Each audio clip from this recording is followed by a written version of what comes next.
Fraile, soy médica veterinaria también, y egresada de esa gloriosa Facultad de Ciencias Veterinarias de la Universidad Nacional de La Plata, de la cual muy orgullosa me siento.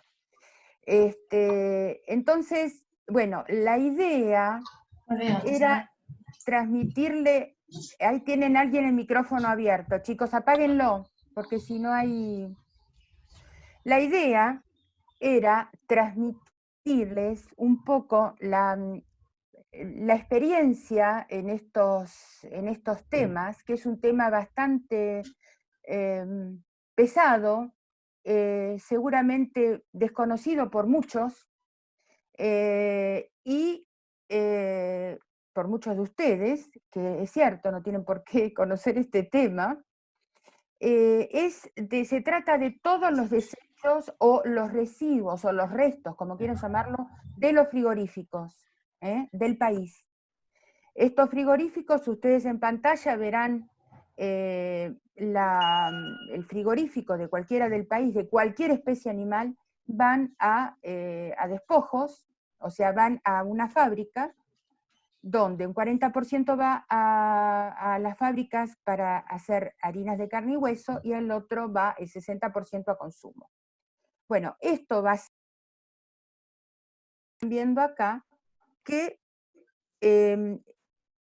lo transforman en desecho en consumo animal y en consumo humano también.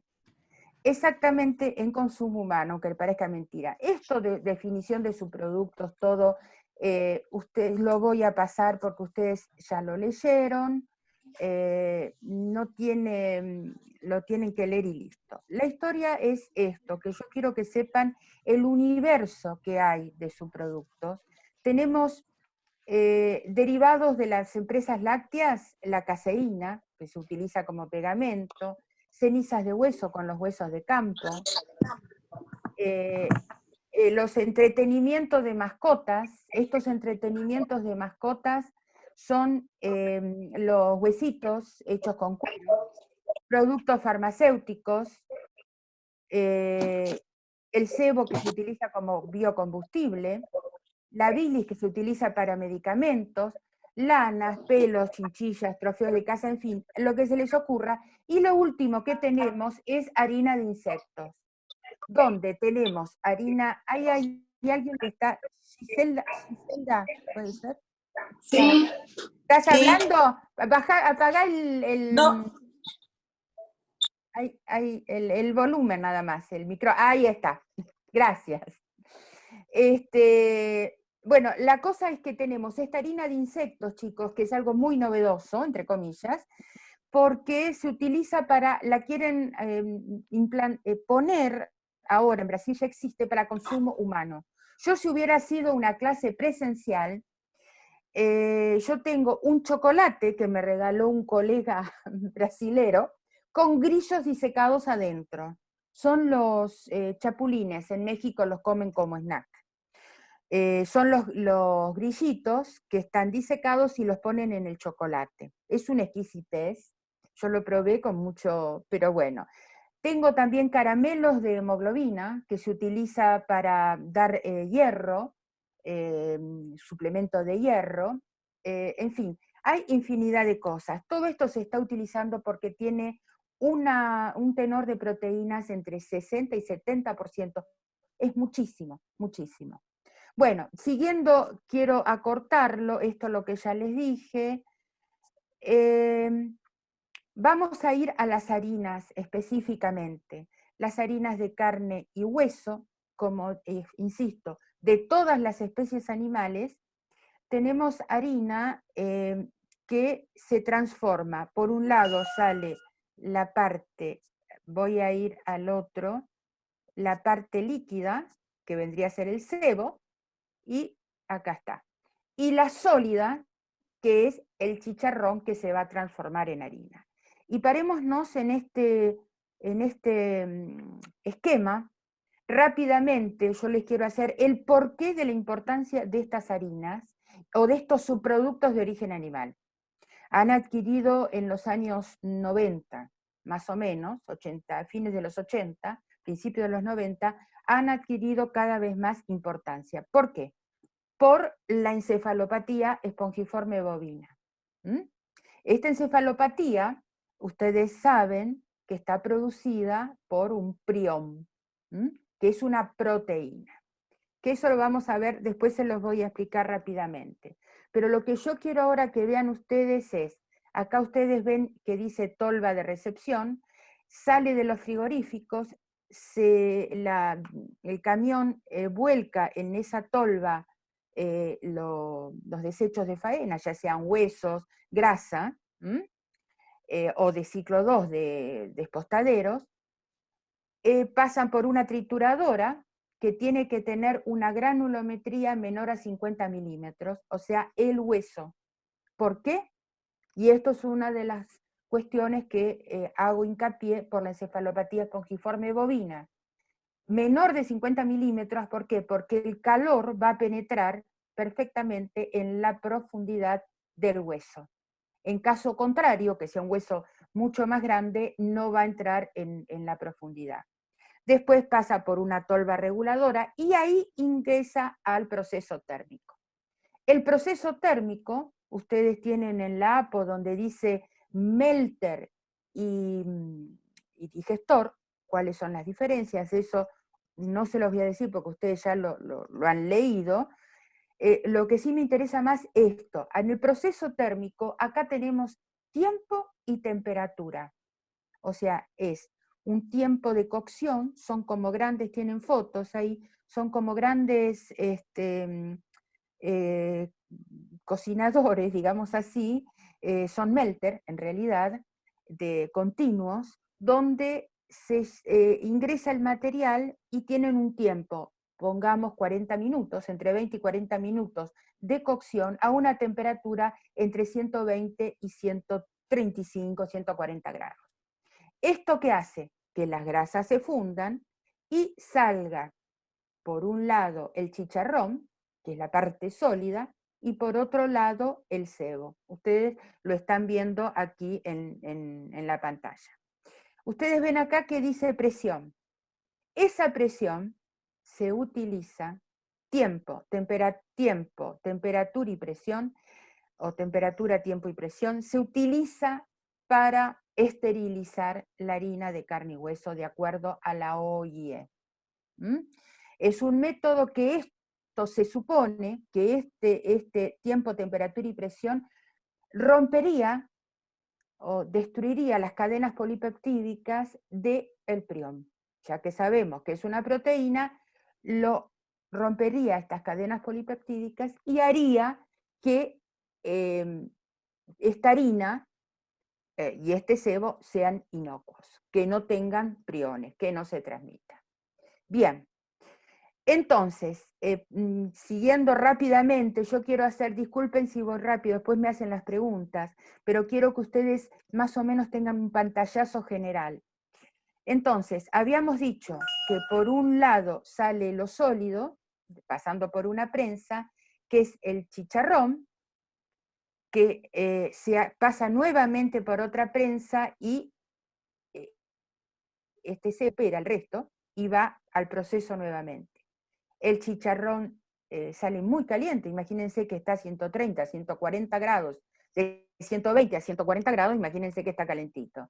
Entonces, luego se hace la molienda, se transforma en harina y el embolsado. Esto sería el producto final.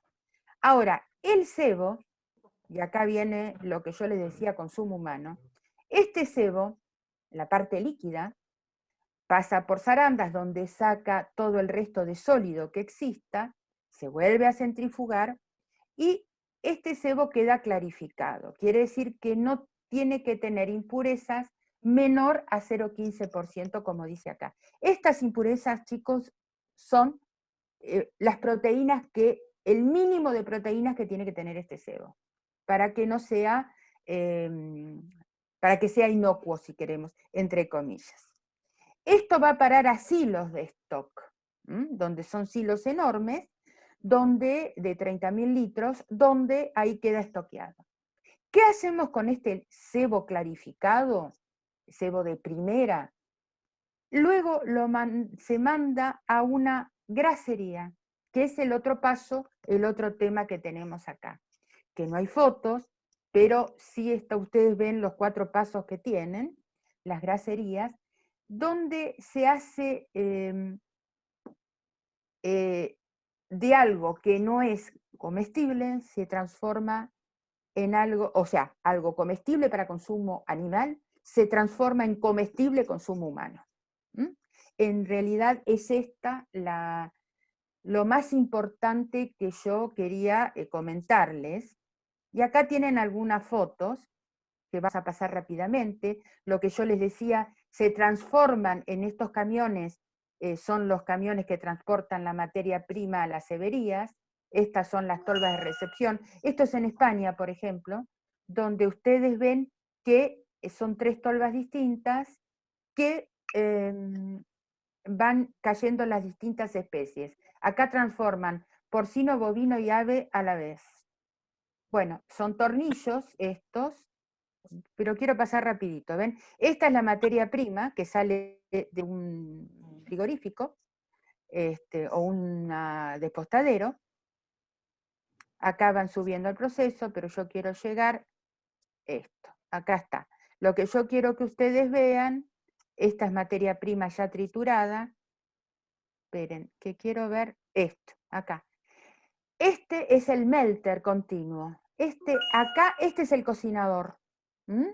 Acá se cocina la materia prima que sale de los frigoríficos, se cocina, entra por acá, ¿no ven que es automático? Viene esta tolva receptora, luego viene el cocinador, y de aquí sale por tuberías lo sólido y lo líquido. Como habíamos dicho, sólido chicharrón, que se transforma en harina, y líquido el cebo, que se transforma o bien se utiliza para consumo animal como tal, como cebo, lo utilizan como saborizante, para darle un poquito a las grandes empresas, no sé, Royal Canin, por decirle, las que transforman, las que hacen los grandes balanceadores que lo transforman en consumo animal. Pero también es utilizado para consumo humano. Acá tienen lo mismo, la tolva, acá atrás está el cocinador. Estas son las prensas donde sale de un lado lo líquido y de un lado lo sólido, depósitos de líquido, de cebo, depósitos de chicharrón, zarandas, pero todo se maneja como en tiempo, temperatura y presión, se maneja todo con soporte magnético. Cualquier inconveniente, cualquier contratiempo que haya, saltan las sirenas y el proceso se vuelve a recomenzar. Bueno, este está tomado muy de cerca, son el chicharrón, los huesos, parecen más grandes pero no, el embolsado, después de la molienda. Bueno, y a esto quería llegar. Es la esterilización, donde yo le decía que este melter tiene tiempo, temperatura y presión. La presión es de 3 bares. Son 120 grados, 20 minutos, 3 bares de presión. Este es el tratamiento OIE, aconsejado por la OIE para que no tengan, para eliminar los priones, que supuestamente desnaturalizaría los priones. Esto hay pocos en el país que lo tienen, 4 o 5, porque Argentina, nosotros para encefalopatías, como somos de riesgo insignificante, no poseemos, no estamos obligados, a tener este tipo de esterilización. Cosa que sí lo tienen los países limítrofes, como Uruguay, Chile y Brasil, que lo ponen como obligatorio, teniendo el mismo estatus sanitario, pero bueno, yo creo que son medidas para arancelarias más que nada. Bueno, el depósito de producto terminado, esto simplemente es para que vean cómo se embolsa, esto es harina. La harina sí no puede estar en el suelo porque se recontamina con salmonela y todo, con toda la carga bacteriana. Depósitos, y esto es el depósito de cebo. Acá está cargando, por ejemplo, este es en España, el depósito de cebo, está cargando para directamente llevarlo a una fábrica de grasa. Lo cargan directamente de los hilos, que están constantemente en temperatura a 40 grados, perdón. Bueno, este es otro depósito de harinas, y así se exporta. En Bag Box se exportan así, exportamos mucho, mucho, mucho al mundo entero de cebo, y harinas también. Bueno, acá estas son las muestras que tenemos obligatoriamente que hacer. Y las glacerías, no hay fotos, lamentablemente, y ya está por terminar, ¿no? Las graserías son, la materia prima que pedimos para las graserías tiene que ser materia prima desdespostada, o sea, huesos y grasa. Grasa que, que se saca sobre todo en las despostadas, que es limpio, que no tiene ganchos, que no tiene impurezas. Bueno, acá ven las características, esto sigo de largo porque ya lo han visto. El punto de esto, bueno, y estos son los pasos que yo les decía: la neutralización, decoloración, desestearización y desodorización. Estos 4 pasos son indispensables para obtener de un producto consumo animal que pase a consumo humano. Fundamental. Esto lamentablemente no tengo las fotos acá. Estos son las características. O sea, vieron que precisamente la grasa, ustedes sienten cuando pasa demasiado tiempo, tiene una rancidez, o sea, es bastante fea, inclusive la que tenemos en la heladera. Puede ser una rancidez por cobre, que es el olor típico, o por enzimas microbianas, que eso es lo más, o olor a pescado con cobre y hierro, no es tan común en las grasas. Y el enmohecimiento también, eso lo dejamos en la heladera inclusive, y ahí la grasa se contamina, se enmohece. Bueno, curtiembres rápidamente, estos han visto las fotos, son cueros que provienen de los frigoríficos. Estos cueros, lo paso rapidito, ustedes, es como un frigorífico, digamos, van colgados en la noria, y lo importante, ven, estos cueros se utilizan, estos recortes, se utilizan para hacer gelatina consumo humano. La gelatina consumo humano es ya sea de los cueros, gelatina y colágeno, de los cueros o del hueso.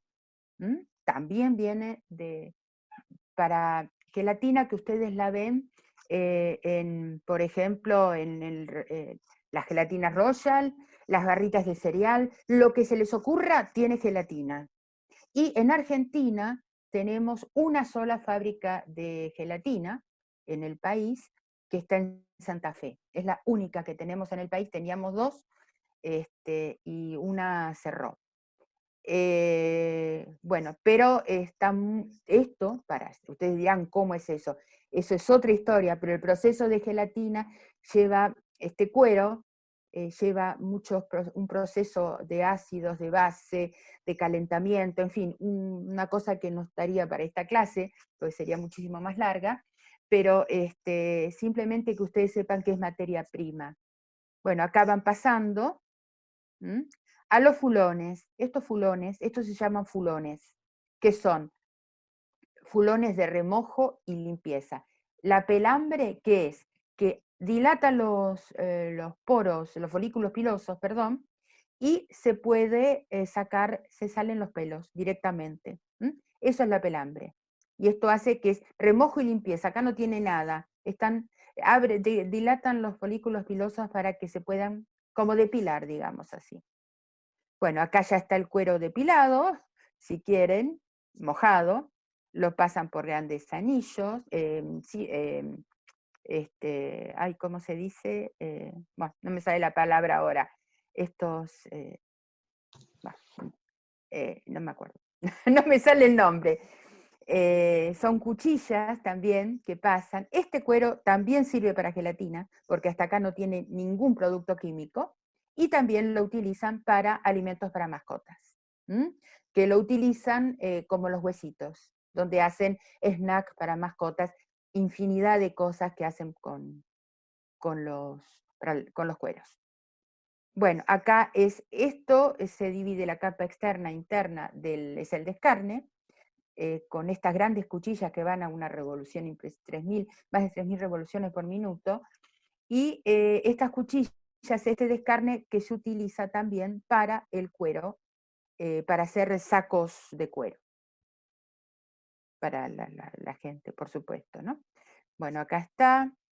Y acá es el curtido. Estos son los fulones de curtido, donde hay cromo y productos químicos. Estos productos químicos nunca nos van a decir qué productos químicos tienen, porque esto es lo sabe sí, el que está en la planta, pero son secretos qué producto químico tienen, secretos para el curtidor, ¿no es cierto? Bueno, acá también se rebaja la curtiembre. A ver, esto, que es el rebajado, esta viruta, va para consumo animal, porque esto se lo mandan a los chanchos, porque tiene gran cantidad, los cerdos, perdón, tiene gran cantidad de proteínas. Y estos son los fulones de teñido, aquí se le pone el color que quieran. Esta curtiembre es una curtiembre muy, muy grande, de capital extranjero, que manda todos sus cueros, son para Mercedes-Benz, Porsche, todos los autos de altísima gama a Europa. Es capital austríaco. Y lo mandan, todo lo que hacen lo mandan a Europa, un cuero curtido de primerísima calidad. Bueno, y estas son las normativas que utilizamos en Argentina. Pero lo importante que a mí me parece que es que ustedes tengan toda una visión completa, una visión holística de lo que es. Cuando nosotros decimos materia prima segura para alimento animal, vamos a tener alimentos balanceados, seguros, el animal va a estar sano, esos animales sanos van a ser para consumo humano gente sana. Nosotros formamos parte de esa salud pública tan importante. Y es importante que ustedes lo sepan, los veterinarios, ustedes futuros veterinarios, formamos parte de esa salud pública y a nosotros nos tienen simplemente como para que fuéramos para curar perros y gatos o vacunar contra la brucelosis o lo que sea en el campo. Pero no, nuestra función es muchísimo más grande, muchísimo más importante. No digo que no sea importante eso, pero sí es importante en cuanto a lo que es la salud pública, tanto animal como humana. Nosotros tenemos mucha formación en todos estos temas, en la epidemiología, cosa que la gente no lo sabe en línea general, ¿no es cierto? Bueno, yo quería decirles toda la importancia de esto, porque para no cambiar acá tienen mi mail por cualquier cosa, pero yo quería hablar muy brevemente de lo que es la importancia de la encefalopatía y por espongiforme bovina. Eso ustedes habrán visto los videos, habrán visto todo por los que colgó Cari en la página de la FAO, la sintomatología, eso es importante. Pero lo que yo quería es que ustedes supieran, independientemente de esto, por qué se le da importancia a las harinas de carne y hueso y sebo, por qué dirán, ¿qué tiene que ver esto con la encefalopatía? Lo que pasa es que la encefalopatía espongiforme bovina empezó a fines de los años 80 en Inglaterra, precisamente hicieron salto de especie, se cocinaron con este procedimiento, en realidad fueron residuos de ovinos con scrapie, fueron como alimento a bovinos. Si nosotros le diéramos a bovinos harinas de carne y hueso, que hoy Argentina es completamente prohibido, Argentina y el mundo entero, para los rumiantes, esta de los... me perdí porque tenía me escuchaba el eco. Esta harina contenía en ese momento Bueno, está por terminar, me parece, ¿no? Llego. Es que los chicos no bloquean los micrófonos y los tengo que bloquear yo, por eso es que por ahí Pensé que estaba por... No, yo quiero simplemente, ¿por qué relacionamos un tema con el otro? Para que les quede claro. Entonces, así empezó, para cerrar, la epidemia en lo que pasó en Inglaterra y en Europa, que hubo más de 2 millones de bovinos sacrificados en Gran Bretaña, fundamentalmente, solamente en Gran Bretaña 2 millones. ¿Por qué? Porque se transmitió, es una patología, la encefalopatía espongiforme bovina no se conocía, no se sabía su etiología, se sabía el scrapie, por supuesto.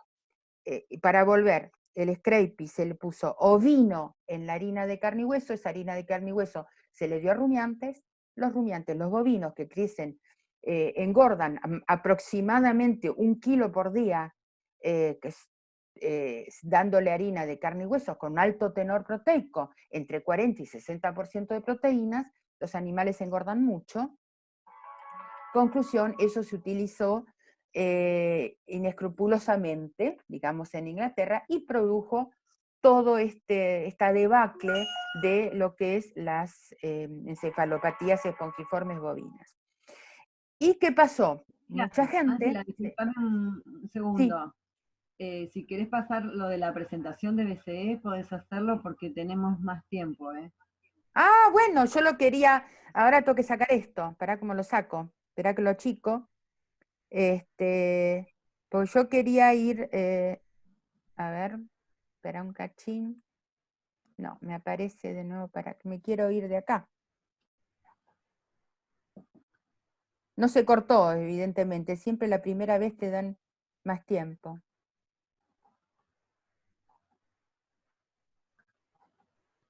A ver, acá.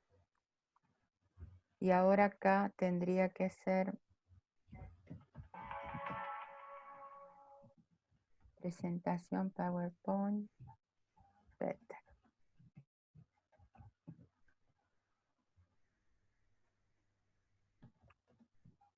No, me aparece esta nuevamente, la otra está sin abrir. ¿Cómo tengo que apretar para irme de acá? Cerrá la presentación, La apretá cierro. Acá. Perdón, chicos, Está bien, espera. Ángela, esto es así, es sobre la marcha, no te preocupes.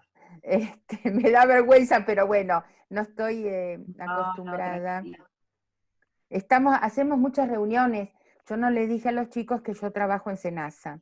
Entonces hacemos muchas reuniones de forma virtual en este momento, ¿no? Entonces, esto de PowerPoint, el problema es el Power para mí, que me cuesta, me quiero ir de acá y no sé cómo hacer para enganchar el otro coso. ¿No ves? Vuelvo a lo mismo. A ver si me... Apretá escape. A ver. A ver si ahí sacamos la presentación esta, porque Sí, lo que quiero sacar esto, con el exactamente. cursor intenta avanzar una más. A ver. A ver acá si me deja abrir. Bien, minimizar.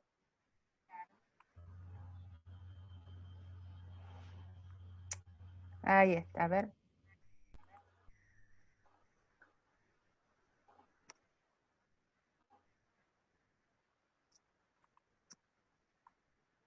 Bueno, aprovecho, No, vuelvo. mientras Ángela busca la presentación, para decirles, porque me están pidiendo para hacer preguntas, entonces la idea va a ser al final, si nos podemos organizar, que vayan levantando la mano, si conocen la función o lo escriben en el chat, y las vamos administrando para que Ángela pueda contestar, porque somos muchos conectados, la verdad que estamos muy contentos que hayan podido sumarse unos cuantos, y agradecerles, bueno, la colaboración. Les insistimos con el tema de micrófonos para que todos puedan escuchar, para que Ángela pueda llevar adelante la explicación, así que vamos a intentar ahora cuando Ángela pueda volver a... Esto lo voy a ir pasando, chicos, porque lo que yo quiero es que ustedes explicarles muy brevemente esto, para que puedan hacer preguntas más que nada. Acá está, viniendo con la historia, el doctor Prusiner, que fue un médico humano inglés, y descubrió el prión. El prión es esto, lo que ustedes están viendo en pantalla. Nosotros tenemos tiene doble hélice, alfa hélice y láminas beta. Láminas alfa y láminas beta en realidad. ¿Qué cosa? Esta proteína priónica celular, nosotros la tenemos todos los mamíferos, obviamente los humanos y los animales, los mamíferos, tenemos todos esta proteína priónica celular. Se cree que interviene en la sinapsis, se cree. La tenemos en el borde de las neuronas, en el borde, en la membrana, discúlpenme chicos, porque apurada quiero contarles todo y bueno. Y esta es la proteína priónica Scrapie, se puso SC por Scrapie. Bueno, y aquí está como la proteína, ¿no ven? Acá está. El gen, esto lo habrán leído, la proteína priónica celular, está localizado en el cromosoma 20, ingresa la proteína, esta es la Scrapie, ingresa a la célula, la coloniza, la destruye y la vacuoliza. Acá son diferencias que eso yo les pido que lo lean, pero lo más importante es que no, como es una proteína, no tiene núcleo, no tiene ni ADN, ni ARN, no tiene nada. Periodo de incubación tiene más de 10 años, entre 5 y 10 años, no produce una reacción inflamatoria porque el organismo, la proteína priónica celular lo adopta, digamos, a la proteína patológica y la acepta como propia el organismo. Entonces no tiene respuesta inmunológica. Es una respuesta siempre crónica y fatal. ¿Qué va haciendo? Ustedes, acá yo no puse nada de esto, va colonizando, en el caso acá ustedes ven el hipocampo, lo va colonizando y lo va destruyendo, lo va vacuolizando. Eso es lo que hace. Y esto es el origen del Alzheimer. Yo acá no puse nada de Alzheimer, por supuesto, pero no solamente el bovino lo coloniza, digamos, y también al ovino, pero al humano también. Y eso es lo grave. Pero, a ver, hay una diferencia que yo tampoco lo puse acá para hacerlo muy, muy breve. Hay una diferencia. A ver si me explico. La patología, la encefalopatía espongiforme bovina, se transmite al hombre con la ingesta de hoy, hasta el día de hoy, de sistema nervioso central. Ustedes, acá hay fotos de cómo extraemos nosotros en los frigoríficos de Senasa el cerebro y cerebelos para muestras. Esta patología, o sea, el hombre la adquiere cuando está infectada la carne con sistema nervioso central cerebelo o médula. En el caso también es el cerebro, cuando se hacen los ravioles de seso, también la gente ingiere sistema nervioso, ingiere tejido nervioso, perdón, y bueno, se contamina. Y esa patología derivada de la encefalopatía espongiforme bovina, en el hombre es la variante del Creutzfeldt-Jakob. Tiene otro nombre, sintomatología muy semejante a la sintomatología del Alzheimer, porque la colonización y todo es muy semejante. El Alzheimer es otro tipo de patología, también priónica, pero no es el mismo agente etiológico. El Alzheimer, eso no se sabe cuál es la etiología, de dónde es un prión, pero de cómo viene, cree que hay una cuestión genética. Pero bueno, eso no es el tema. Entonces, como ustedes veían acá, es resistente a todo, chicos.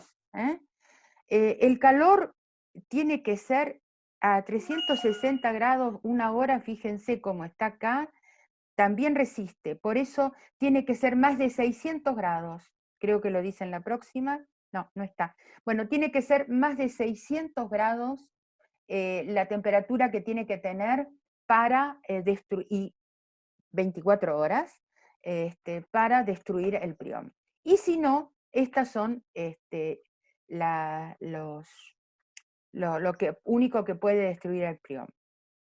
Bueno, enfermedades priónicas, acá ven iatrogénicas, digestivas, en forma vertical, horizontal, no se produce. Bueno, y acá está el proceso, que no lo voy a poner, pero ustedes acá ven cómo la proteína va invadiendo. Acá está el proceso que yo les conté. Cómo va y cómo lo consume el hombre. El hombre termina, la persona que padece la variante del Creutzfeldt-Jakob termina en forma terrible porque no habla, tiene con la sintomatología nerviosa, muere en posición fetal, totalmente inconsciente, es una muerte muy fea. Eh, eh, Hasta el día de hoy no se ha encontrado que esté en leche, orina, saliva, materia fecal, el prión. Bueno, y a esto quería llegar. Esta es la vacuolización, esta es un corte histopatológico del cerebro, y aquí ven la vacuolización y una placas amiloides, que son estas. Eso son acúmulos de priones, de Scrapie, proteína priónica celular, Scrapie, perdón, proteína priónica Scrapie. Y abundan los astrocitos.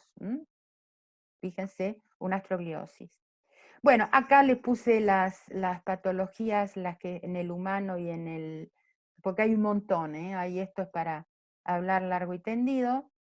En otro momento, Scrapie es más o menos la misma sintomatología. Bueno, y acá es lo que yo les conté, ya se los dije, cómo empezó en Inglaterra, así que no les voy a contar nada nuevo. Esto es lo mismo, que ya les dije, lo tienen resumido. Y me equivoco, ¿sabés que hay otro más claro? A ver, bueno, acá la vacuolización clarísima en esto. Y fíjense las placas amiloides. Acá es un acúmulo, son acúmulos de proteína priónica Scrapie, patológica. Bueno, acá son rápidamente lo importante para ustedes el día de mañana que hagan clínica en campo, que estén en los campos y trabajen con grandes animales. Es importante el diagnóstico diferencial de encefalopatía, porque los que van a hacer tambos, producción primaria, en feedlot, en tambos, es ahí, son animales añosos. Añosos me refiero que tienen más de 12 años, se da más en animales con las vacas de tambo. ¿Por qué? Porque son, como habíamos dicho que es un largo periodo de incubación, hasta 10 años, son animales de tambo. Entonces, estas son el diagnóstico diferencial. Ténganlo bien en cuenta aquellos que hagan clínica en campos en el futuro. Tratamiento no existe, es sintomático y es irreversible. Y acá yo les puse, acá esto les puse esto, acá hay una EB atípica y una EB clásica. La EB clásica es la que yo les conté. Y la atípica no tiene cambios espongiformes. ¿Qué pasa? La sintomatología es semejante, pero se ve en la parte histopatológica. Brasil, eso lo quería comentar, Brasil tuvo 3 casos, ¿sí? El año pasado tuvo el otro, 3 casos o 4, bueno, yo no me acuerdo si eran 3 o 4, Brasil tiene tantos bovinos ahí perdidos en el Amazonas, que tuvo casos de EB atípica. Nosotros para la OIE, que es la que nos da el estatus con respecto a las distintas enfermedades, el estatus sanitario, nosotros estamos, hay 3 categorías. La insignificante, a ver, yo lo puse acá, me parece el mapa, que quiero que lo vean. Después volvemos, pero no, quiero volver a... Esto es cómo sacamos nosotros las muestras. Bueno, lo pasé, acá está, fíjense, a esto voy. Nosotros tenemos riesgo, Argentina es riesgo insignificante. ¿Qué significa? Que ustedes lo ven acá en verde. Fíjense cuántos países del mundo tienen riesgo insignificante. ¿Por qué? Quiere decir que nunca han padecido la patología. Riesgo controlado de EB son estos. Estados Unidos, Europa, incluido Gran Bretaña, que es donde se desencadenó. Y acá tiene que estar Bélgica también. Y después hay zonas de África que ustedes las ven en blanco. Son países que no poseen estatus sanitario con respecto a encefalopatía. O sea, no se sabe, en definitiva. Yo quiero que ustedes acá vean que todos los países, Chile tuvo Scrapie, o sea, no tendría que ser insignificante, Argentina no tuvo nunca, Islas Malvinas tuvo encefalopatía, pero fue durante la guerra de Malvinas, por consiguiente, es lo único bueno que sacamos de esa guerra, eso, que los ingleses la tuvieron y nosotros no, en machos, en un reproductor era. Después está Paraguay, todos los países limítrofes están en insignificante. ¿Qué significa? Que todos estamos bajo el mismo estatus sanitario, que nunca han padecido. Pero a eso voy. Brasil tuvo 4 o 3, no recuerdo bien, casos de encefalopatía espongiforme bovina atípica. Para nosotros es como si fuera una típica, digamos, una clásica, o sea, que ha padecido, pero la OIE lo sigue considerando un país atípico, de encefalopatía espongiforme atípica. ¿Qué hacemos nosotros en el SENASA? Nosotros cuidamos nuestras fronteras. Entonces, cuando quiere ingresar alguna, ya sea carne, ya sea menudencias, lo que sea que quiere ingresar de Brasil, nosotros metemos todo en cuarentena y se le hace análisis de todo. No permitimos harina de carne y hueso de Brasil, no permitimos, material sistema nervioso central, o sea, el seso, tampoco lo permitimos. En fin, hay un montón de cosas que nosotros restringimos nuestras fronteras para hacer la prevención de nuestro territorio. Bueno, y esto yo quería mostrarles cómo es en el frigorífico. Acá es un colega de cómo se prepara. Acá tenemos. Esto es durante la faena. Durante la faena, ¿qué hacemos? Se saca médula, como ustedes ven acá, se abre la cabeza, se saca cerebro, cerebelo y médula, cerebro y cerebelo, perdón, esto se le abre cabezas, la hachadora de cabezas, mejor, Bueno, y acá dice material de riesgo específico de EEB. Así indicamos con cruz violeta, que está del otro lado, que significa que esto nosotros no lo podemos consumir. Pero vete aquí que sí lo consumimos, porque somos de riesgo insignificante. Es más, nuestro gran comprador de cerebro es Israel, es uno de los más grandes compradores de Argentina de cerebro. Y nosotros lo consumimos porque cuando vos vas a la carnicería lo ves. Pero ¿qué pasa? El riesgo insignificante nos permite poder consumir esa menudencia porque nunca hemos tenido encefalopatía. Esto quiere decir con cruz violeta que va a decomiso. Ustedes lo habrán visto seguramente en la parte del frigorífico. Y acá van a encontrar médulas, cerebro y tonsilas, porque supuestamente como entra por vía digestiva, supuestamente tonsilas también se saca. Bueno, las muestras de laboratorio son estas. Acá está, el colega preparó bien como el método de la cucharita, le decimos nosotros, donde van en las muestras en formol para histopatología y en el sobre que esto va a inmunistoquímica. Bueno, acá está el colega haciendo la cirugía, digamos así, sacando acá son las partes, que es lo que se corta. El más importante es esta parte del pedúnculo. Aquí es donde se concentra más, entre el ápex, acá, es donde mayor cantidad se concentra de priones, si los hubiera. Entonces se hace mucho hincapié. Bueno, acá están las muestras para qué son. Seguimos cómo sigue sacando. Aquí salió enterito, perfecto.